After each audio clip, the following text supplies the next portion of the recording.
एक मेहनती किसान की कहानी। एक समय की बात है। एक छोटे से गांव में एक किसान रहता था। उसका नाम रामचंद्र था। रामचंद्र एक बहुत ही मेहनती और परिश्रमी किसान था। वह गांव के खेतों में दिन रात मेहनत करता और अपने परिवार को आवश्यकताओं के लिए पूरी तरह से संतुष्ट करता था। एक दिन गांव में अकाल पड़ गया। बारिश नहीं हो रही थी और जमीन सूख गई थी।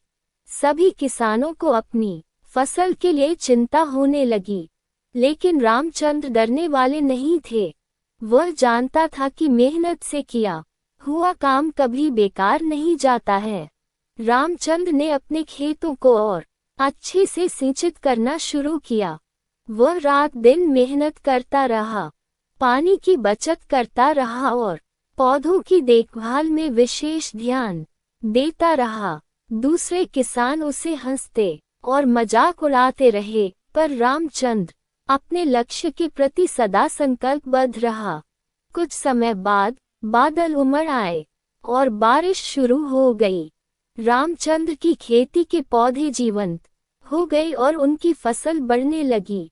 वह खुशी से झूम उठा, क्योंकि उसका मेहनत और धैर्य उसे उनके सपनों की प्राप्ति तक पहुंचा रहे थे।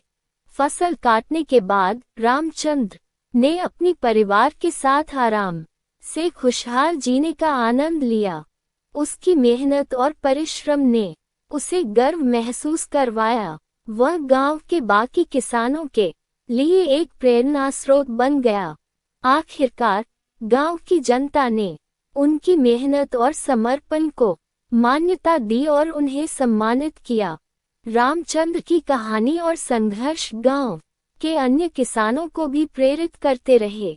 इस कहानी से हमें ये सीख मिलती है कि मेहनत, परिश्रम और समर्पण किसानों के लिए अत्यंत महत्वपूर्ण है।